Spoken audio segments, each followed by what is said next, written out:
ذریۃ من حملنا مع نوح انہ کان عبدا شکورا. بنی اسرائیل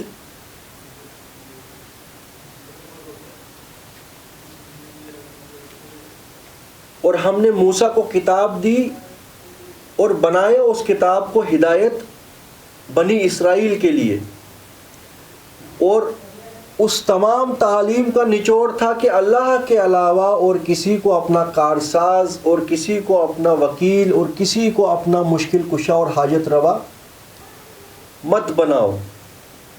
کیونکہ جب اللہ کو چھوڑ کے ہم کسی اور کو قوت والا اور اقتدار والا سمجھنے لگ جاتے ہیں تو پھر ڈیفینیٹلی کمپرومائز کرتا ہے وہ انسان اور وہ کسی اور کے سامنے جھکتا ہے. اگر ایک انسان مال کو یہ سمجھنے لگ جائے کہ مال جو ہے یہ ایسی چیز ہے کہ جو میرے آنے والے وقت میں میرے کام آئے گا، وہ کیا کرے گا؟ وہ اس مال کو سمیٹ کے رکھے گا اور وہ یہ بھول جائے گا کہ اللہ تعالیٰ کا اس مال کو سمیٹنے کے بارے میں کیا حکم ہے. پہلے حلال سے کمانا ہے کہ حرام سے کمانا ہے، اس کے بعد اگر حلال سے بھی کمایا اس کو خرچنا کہاں ہے. آیا میرے اوپر یہ جو نعمتیں اللہ تعالیٰ نے عطا کی ہیں کسی اور کا بھی اس پہ حق بنتا ہے کہ خالی میری اپنی ہرس پوری ہونی چاہیے؟ اللہ کے ساتھ شریک کرنے کا خالی یہ مطلب نہیں ہے کہ کسی کے آگے ہم سجدہ کریں فزیکلی. اگر ہم یہ سمجھ رہے ہیں کہ اللہ کے حکموں کے خلاف جا کے ہمیں کوئی فائدہ دنیا میں ملے گا، یہ بھی اللہ کے ساتھ شریک کرنا ہی ہے. جیسے میں نے مال کی اگزامپل آپ کو دی، نبی کریم صلی اللہ علیہ وسلم نے کیا فرمایا تھا؟ تحسو عبد دینار و عبد درہم. درہم اور دینار جمع کرنے والا یعنی جس کے دن اور رات کی کوششیں بس یہ ہے کہ میں کیسے زیادہ سے زیادہ مال جمع کروں، ہلاک ہو جائے وہ انسان جو درہم اور دینار کا بندہ ہے، جس کا نام ہے عبد الرحمن مگر اصل میں ہے وہ عبد الدینار. تو یہاں سے یہ پتہ لگتا ہے کہ عبد الدینار بھی کوئی ہوتا ہے، ہونا چاہیے تھا عبداللہ، اللہ کا غلام، مگر بن گیا وہ عبد الدینار. اسی طریقے سے دنیا کی الگ الگ پہلوؤں کے غلام بنے ہوئے ہیں لوگ اللہ کو چھوڑ کے. یہی کچھ کیا تھا بنی اسرائیل نے بھی. باقی ڈائریکٹلی تو کوئی انکار نہیں کرتا تھا بنی اسرائیل میں بھی کہ اللہ نے کائنات نہیں بنائی ہے، مگر انڈائریکٹلی ان کے تمام کرتوت ایسے تھے کہ وہ اللہ تعالیٰ کے حکموں کو ریجیکٹ ہی کرتے تھے. بنی اسرائیل کو اللہ سبحانہ وتعالیٰ کی طرف سے بار بار موقع دیے گئے. ایک بار انہوں نے ایک رسول کو ریجیکٹ کیا، ایک نبی کو ریجیکٹ کیا، اللہ نے پھر موقع دیا، پھر انہوں نے ریجیکٹ کیا، پھر موقع دیا، یہاں تک کہ یہ چیز ثابت ہو گئی کہ اب جتنے لوگ سدھرنے تھے وہ سدھر گئے. اس کے بعد اب بنی اسرائیل میں سے کوئی خیر حاصل نہیں ہونا ہے. اس کے بعد پھر اللہ تعالیٰ کی مار ان کے اوپر آئی اور اس کے بعد ہی ایز اے امت ان کو ریجیکٹ کیا گیا اور آخری رسول نبی کریم صلی اللہ علیہ وسلم کو اپوائنٹ کیا گیا مکہ میں کہ جب یہ چیز ثابت ہو گئی کہ بنی اسرائیل ایز اے ہول امہ، ایز اے کمیونٹی، اب فردر ان کے اندر کوئی حق برآمد نہیں ہو سکتا. یعنی جس طریقے سے یہ لسی کو پھینٹتے ہیں نا، جتنا مکھن نکل سکتا ہے اتنا مکھن نکل جاتا ہے اور باقی جو بچتا ہے، اب یہ چیز ثابت ہو جاتی ہے کہ اس کے اندر سے فردر آپ کتنا بھی پھینٹو اس کے اندر سے کوئی مکھن برآمد نہیں ہوگا. تو لہٰذا اللہ تعالیٰ موقع دیتے گئے ان کو، کیونکہ ان کے بیچ سے کچھ نہ کچھ اللہ کے بندے نکلنے تھے. جب وہ تمام جو تھے ہیرے برآمد ہو گئے، باقی جو یہ خان تھی، یہ کوئلے کی خان تھی، اس کو پھر ریجیکٹ کیا گیا اور پھر فائنلی اپوائنٹ کیا گیا نبی کریم صلی اللہ علیہ وسلم کو. اور اس کے بعد عرب کے لوگوں کو یہ منصب دیا گیا کہ اب تم رہو گے فوکل پوائنٹ پوری دنیا میں اللہ تعالیٰ کے قانون کو پہنچانے کا. اور اللہ کی شان یہ ہے کہ نبی کریم صلی اللہ علیہ وسلم کے مبعوث ہونے کے بعد پھر سے بنی اسرائیل کو موقع دیا گیا کہ اگر ابھی بھی تم سدھرتے ہو، یعنی اب سدھرنے کا مطلب یہ ہے کہ اب آخری رسول کو تسلیم کر لو. تو اللہ تعالیٰ کی رحمت سے مایوس نہیں ہونا، اللہ تعالیٰ تمہیں ابھی بھی معاف کر لے گا۔ مگر ہمیں پتہ ہے کہ سب سے سٹرنجنٹ دشمن نبی کریم صلی اللہ علیہ وسلم کے یہودی علماء ہی تھے۔ ایک تو یہودی علماء تھے، دوسرے گارڈینز تھے بیت اللہ کے، بیت اللہ کے بڑے بڑے جو لیڈرز تھے، بیت اللہ کا جو فائنینشل مینیجر تھا، یا بیت اللہ کا جو پادری تھا، یا بیت اللہ کو مینجمنٹ کرنے والے جو لوگ تھے جن کی بڑی بڑی سیلریز وہاں پہ شرک کروانے سے آتی تھی، وہ سب سے بڑے دشمن تھے، یہودی اور مشرک نبی کریم صلی اللہ علیہ وسلم کے سب سے بڑے دشمن تھے۔ تو اللہ تعالیٰ بنی اسرائیل کو قرآن کے ذریعے سے ایک اور بات یاد دلا رہے ہیں، ذریۃ من حملنا مع نوح، تم جو اولاد ہو ان لوگوں کی جن کو چڑھایا ہم نے نوح کے ساتھ، یعنی کہ اے بنی اسرائیل تم اتنے بڑے حق کے دشمن کیسے ہو سکتے ہو، جبکہ نوح علیہ السلام کے دور میں ہم نے تمام فاسقوں کو ختم کر دیا تھا سیلاب میں، اور بچے وہی لوگ تھے جو نوح علیہ السلام پہ ایمان لے کے آئے تھے، لہٰذا یہ تو تم تو انہی کی اولاد ہو کہ جو مخلص لوگ نوح علیہ السلام کے ساتھ کشتی میں سوار ہوئے تھے، اب ان لوگوں کی اولاد میں تم جیسے بدبخت کیسے؟ سمجھ رہے ہو؟ تو یاد دلایا گیا، ذرا یاد کرو کہ انسانیت کو اللہ تعالیٰ نے ایک بار تباہ برباد کر دیا تھا کہ جب نوح علیہ السلام کے دور میں کوئی انسان سدھرنے کو تیار نہیں تھا۔ نوح علیہ السلام نے 950 سال دعوت دی اور چند لوگ ان کے ساتھ آئے، باقی سب نے نوح علیہ السلام کو ریجیکٹ کیا، اور ہمیں پتہ ہے اس وقت سیلاب آیا پوری دنیا میں اور پوری دنیا کی انسانیت کو ختم کر دیا گیا، اور چند لوگ تھے جو نوح علیہ السلام کے ساتھ ایمان لائے تھے، ان کو بچا لیا گیا تھا، لہٰذا انسانیت کی نسل اب انہی چند لوگوں سے چلی ہے آگے۔ تو یہاں پہ بتایا جا رہا ہے کہ اے بنی اسرائیل تم لوگوں نے اتنی بری روش اختیار کر لی، ذرا یہ تو سوچو کہ تم اولاد ہو ان مومن لوگوں کی جو نوح کے ساتھ بچا لیے گئے تھے۔ اِنَّهُ كَانَ عَبْدًا شَكُورًا، ارے نوح علیہ السلام جو تھا اور اس کے ساتھ جو سوار تھے، ارے وہ تو نہایت شکر گزار لوگ تھے، تم کیا ہو؟ تھے تو آبا وہ تمہارے، مگر تم کیا ہو؟ وَقَضَيْنَا إِلَى بَنِي إِسْرَائِيلَ فِي الْكِتَابِ لَتُفْسِدُنَّ فِي الْأَرْضِ مَرَّتَيْنِ وَلَتَعْلُنَّ عُلُوًّا كَبِيرًا، اور صاف کہہ سنایا تھا ہم نے، وَقَضَيْنَا اور فیصلہ کر دیا تھا ہم نے، بنی اسرائیل کو ہم نے یہ بات اچھے سے کھول کے سنا دی تھی کہ اے بنی اسرائیل تم دنیا میں ابھی جو ہو اپوائنٹڈ لوگ ہو، لہذا تمہارا درجہ جو ہے وہ بہت بلند ہے، تمہیں تمہارے رب نے چن لیا ہے، تمہارے بیچ میں رسول بھیجے گئے ہیں، تو لہٰذا تمہارا درجہ جو ہے وہ باقی قوموں سے اللہ تعالیٰ نے بلند کیا۔ مگر کان کھول کے سن لو، اگر تم نے اس درجے کا حق ادا نہیں کیا، ان نعمتوں کا حق ادا نہیں کیا، تو پھر تم پہ میں ایسا عذاب نازل کروں گا کہ پوری انسانیت اس کی گواہ رہے گی۔ اور یہ بھی کہا کان کھول کے سن لو، تم 2 مرتبہ دنیا کے اندر فساد عظیم، بڑے بڑے کرپشنز کرو گے، بڑے بڑے کرپشنز، اور پھر میری طرف سے تم پہ بڑے بڑے عذاب آئیں گے، میں الگ الگ لوگوں کو تم پر مسلط کر دوں گا، الگ الگ قوموں کو تم پہ مسلط کر دوں گا، وہ تمہیں اوور پاور کر لیں گے، تمہاری اینٹ سے اینٹ بجا کے رکھ دیں گے۔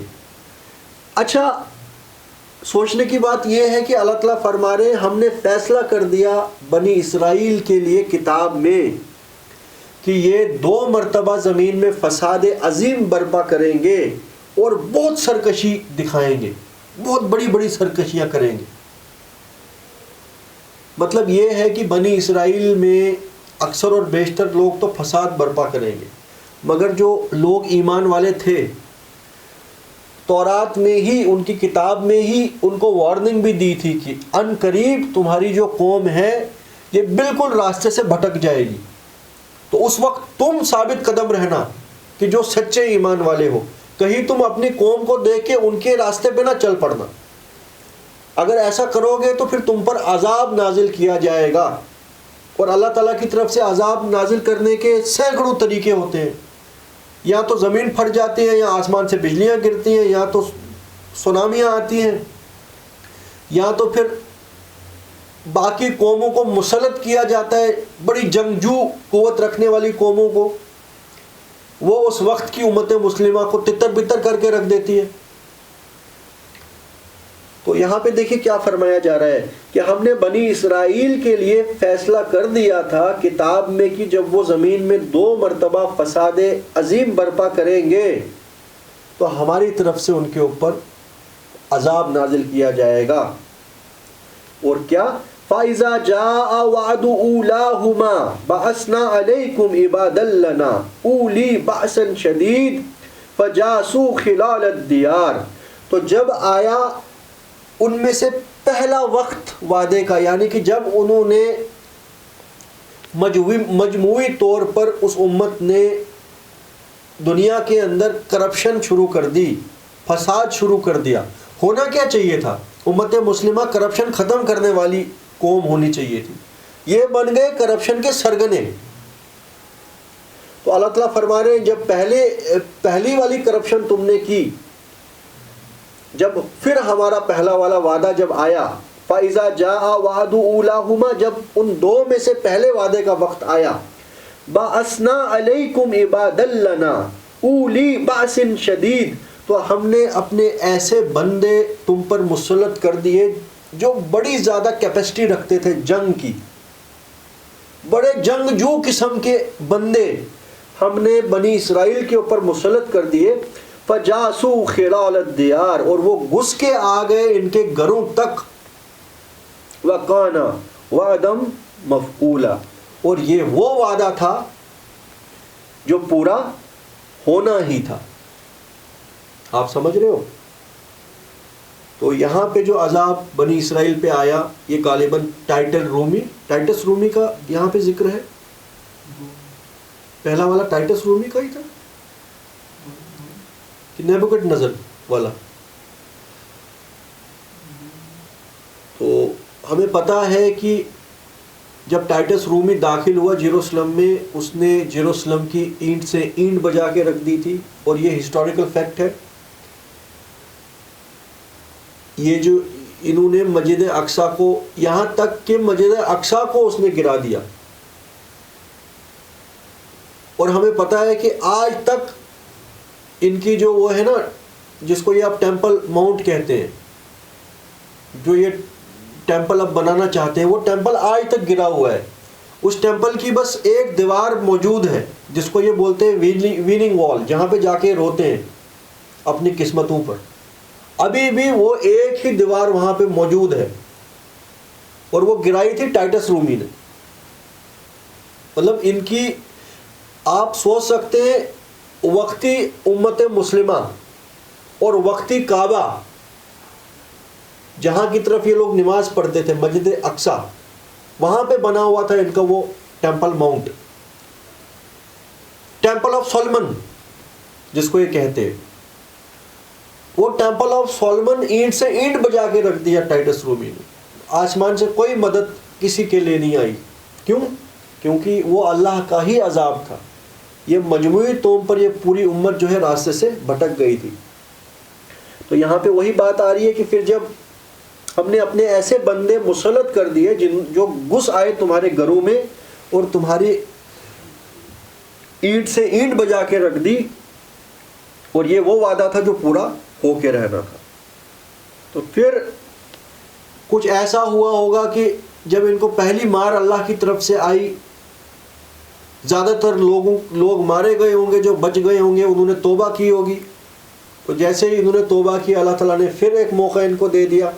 ثم رددنا لكم القرہ، پھر ہم نے پھیر دی تمہاری باری، علیہم ان پر، یعنی کہ پھر ہم نے تمہارے دشمنوں پر تم کو غلبہ دیا. وَأَمْدَدْنَاكُمْ بِأَمْوَالٍ وَبَنِينَ، پھر اور بڑھا دیا ہم نے تم کو مال میں بھی، دنیا کے میٹیریل چیزوں میں بھی، اور اولاد میں بھی، تمہاری پاپولیشن میں بھی. وَجَعَلْنَاكُمْ أَكْثَرَ نَفِيرًا، اور اس سے زیادہ کر دیا تمہارا لشکر.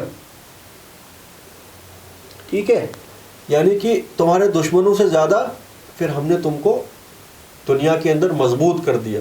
وہ مگر پہلی مار کے بعد. اس آیت کے اندر یہ بات چھپی ہے کہ تم لوگوں نے پہلی مار کے بعد تم میں سے کچھ لوگ سدھر گئے، اکثر اور بیشتر لوگوں نے توبہ کی ہوگی. کیونکہ یہاں پہ پتہ لگ رہا ہے ان احسنتم لانفسکم، دیکھو اگر تم نے اچھائی کی، تم نے اچھائی اپنے ہی نفس کے لیے کی، اپنے ہی لیے کی. اللہ تعالیٰ کو تم نے کیا دیا؟ اگر تم سدھر گئے تو اللہ تعالیٰ کی رحمت تمہاری طرف پھر مائل ہو گئی. وَإِنْ أَسَأْتُمْ فَلَهَا، اور جب تم نے سرکشی دکھائی، برائی دکھائی، اس کا بوال بھی تمہاری اپنی جان پہ آیا. اللہ تعالیٰ کا تم نے کیا بگاڑ دیا؟ فَإِذَا جَاءَ وَعْدُ الْآخِرَةِ، پھر جب آیا دوسرا وعدہ، لَيَسُوءُ وُجُوهَكُمْ، تو ہمارے اسی طریقے سے ہم نے دوسری قوم کو تم پہ مسلط کر دیا جنہوں نے تمہارے چہرے بگاڑ کے رکھ دیے. وَلِيَدْخُلُوا الْمَسْجِدَ كَمَا دَخَلُوهُ أَوَّلَ مَرَّةٍ، اور وہ اسی طریقے سے تمہارے مسجدوں تک میں گھس آئے اور مسجدوں کو توڑ پھوڑ شروع کر دی، اینٹ سے اینٹ بجا کے رکھ دی، جیسے کہ پچھلی بار ہوا تھا. اول مرہ وَلِيُتَبِّرُوا مَا عَلَوْا تَتْبِيرًا، پہلی بار، اور خراب کر دیا جس جگہ غالب ہو. یعنی کہ اس بار ان لوگوں کا، تمہارے دشمنوں کا ہاتھ جس چیز پہ پڑا انہوں نے اس چیز کو تہس نہس کر کے رکھ دیا. ذرا غور کریے. غور کرنے کی بات یہ ہے کہ یہ کوئی عام قوم نہیں ہے، یہ بنی اسرائیل ہے، وہی قوم جس کے بارے میں یہ آیا ہے قرآن میں بہت جگہ، انی فضلتکم علی العالمین، ہم نے تمام جہان والوں پر تم کو فضیلت دی، تمہیں چن لیا.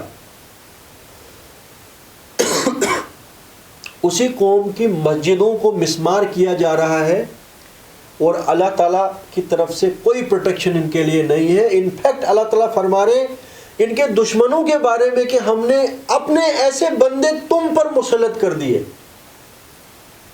یعنی کہ امت مسلمہ کے دشمنوں کو اللہ تعالیٰ اپنا بندہ کہہ رہا ہے وہاں. اور یہ تو نیچرل سی بات ہے، جب ایک امت مسلمہ موجود ہوتی ہے اس کے علاوہ جو بھی قومیں موجود ہوتی ہیں وہ مشرک ہوتی ہیں یا کافر قومیں ہوتی ہیں.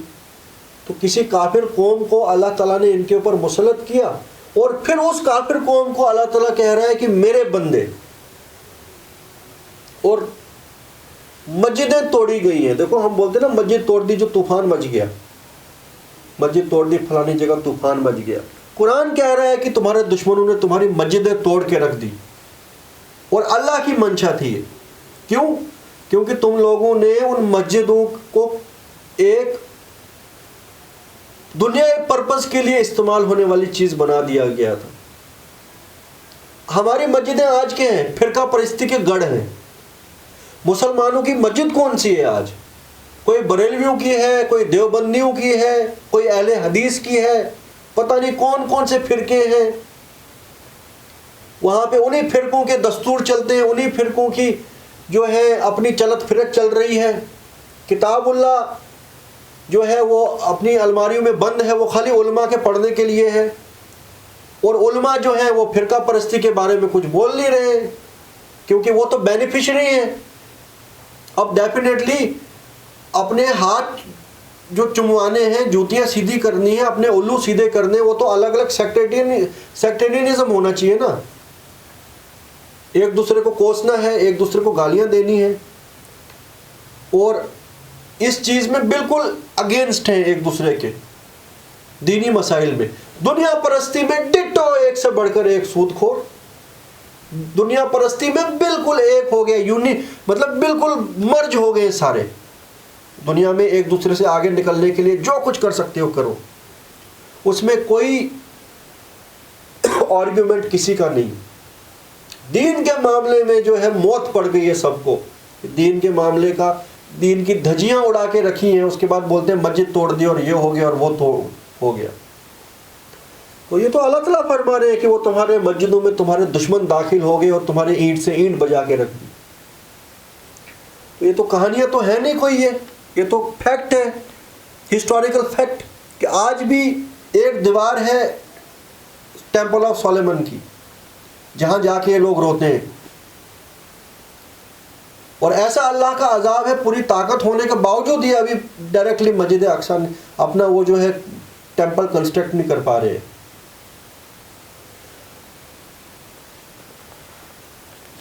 آگے فرمایا گیا عسیٰ ربکم ان یرحمکم, کہ اے بنی اسرائیل تمہاری قوم نے ابھی تک جو کیا سو کیا, اب ایک اور موقع تمہیں دیا جاتا ہے. نبی رسول امی یعنی نبی کریم صلی اللہ علیہ وسلم کی شکل میں تمہیں ایک اور موقع دیا جاتا ہے کہ اب اس رسول کو تسلیم کر لو. جو کوئی بچ گئے ہو تم بنی اسرائیل, اب بھی توبہ کر لو. ایک اور موقع ہے, ایک اور اللہ کی کتاب نازل ہو چکی ہے, ایک اور رسول مبعوث ہو چکا ہے. عسیٰ ربکم ان یرحمکم, کی بعید نہیں اللہ کی رحمت سے کہ وہ تم پہ رحم کرے, کہ اس بار اب وہ روش اختیار مت کرنا, رسولوں کی تعلیموں کو ریجیکٹ مت کرنا, اپنے دنیائی مفاد کے لیے سچے رسولوں کو ریجیکٹ مت کرنا, سیدھے راستے پہ آ جانا. تو بعید نہیں کہ تمہارا رب تم پہ رحم کر دے. وَإِنْ عُدْتُمْ عُدْنَا, مگر اگر تم نے پھر سے وہی روش اختیار کی جو تم پہلے کرتے آ رہے ہو, جو تمہارے بلڈ میں ہی ہے, تو عُدْنَا, تو ہم بھی اپنے عذاب کا فیصلہ پھر ویسا ہی کرتے رہیں گے دوبارہ. اور ہمیں پتہ ہے نبی کریم صلی اللہ علیہ وسلم کو بھی سب سے زیادہ ریجیکٹ بنی اسرائیل نے کیا. وَجَعَلْنَا جَهَنَّمَ لِلْكَافِرِينَ حَصِيرًا, اور ہم نے بنا دیا ہے جہنم کو قید خانہ کافروں کے لیے. تو یہاں ڈرایا گیا ہے کہ دنیا میں تو جیسے تیسے نیبوکڈ نظر نے تمہیں تتر بتر کیا, دنیا کا کیا ہے تو یہاں بھی بڑی ذلت, مگر آج نہیں تو کل یہ دنیا ختم ہونی ہے. اصل تو قید خانہ جہنم ہے جہاں سے بھاگنے کی کوئی جگہ تمہیں ملے گی نہیں. تو عقل کے ناخن لو, ہوش میں آ جاؤ. اس کے بعد پھر بتا دیا کہ اگر ہوش میں آتے ہو, بنی اسرائیل کو بھی کہا جا رہا ہے اور انڈائریکٹلی تمام انسانیت کو بھی کہا جا رہا ہے, اور آج کی امت مسلمہ کو بھی کہا جا رہا ہے کہ اگر یہ سب باتیں سن کے ہوش میں آنا چاہتے ہو تو ہوش میں آؤ. اور ہوش میں آتے ہی تمہیں کیا کرنا ہے؟ سب سے پہلے تسلیم. ان ھذا القرآن یہدی للتی ہی اقوم, کہ اب ایک انسان یہ سوچے یا باری تعالیٰ مجھ سے غلطی ہو گئی, میں توبہ کرتا ہوں, سیدھے راستے پہ آنا چاہتا ہوں. تو ایک دم کہا گیا ان ھذا القرآن یہدی للتی ہی اقوم, تو اب قرآن کو پکڑ لو, کیونکہ یہ قرآن وہ راستہ بتلاتا ہے جو بالکل اسٹریٹ ہے, آؤٹ موسٹ اسٹریٹ, بالکل ادھر ادھر کا نہیں ہے یہ راستہ, بالکل سیدھی سیدھی بات کہنے والی کتاب.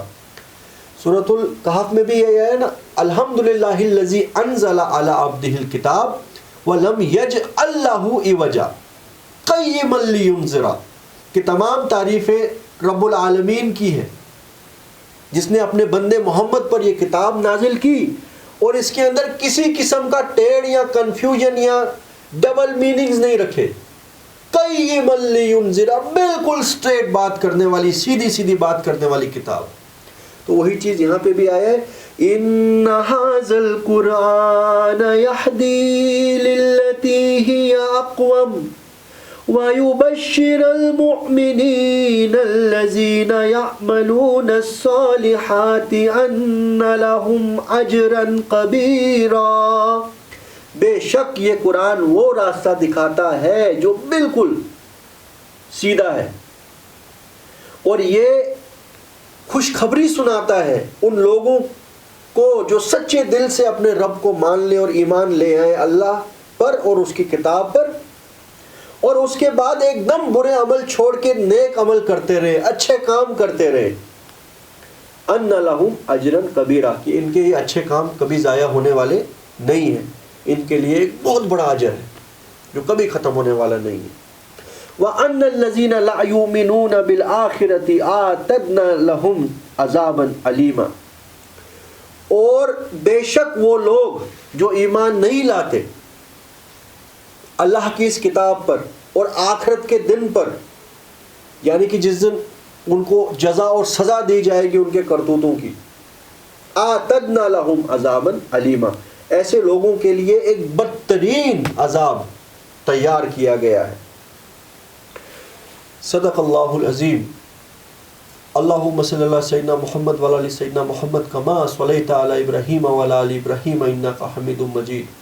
اللہم آنس وحشتی فی القبر، اللہم ارحمنی بالقرآن العظیم واجعلہ لی اماما ونورا وہدی ورحمہ، اللہم ذکرنی منہ ما نسیت وعلمنی منہ ما جہلت وارزقنی تلاوتہ آناء اللیل وآناء النہار واجعلہ لی حجۃ یا رب العالمین۔ ربنا ظلمنا انفسنا وان لم تغفر لنا وترحمنا لنكونن من الخاسرین۔ حسبنا اللہ ونعم الوکیل، نعم المولا ونعم النصیر، لا الہ الا انت سبحانک انی کنت من الظالمین۔ سبحان اللہ وبحمدہ، سبحان اللہ العظیم، وصدق المرسلین، والحمد للہ رب العالمین۔ ہو گیا خود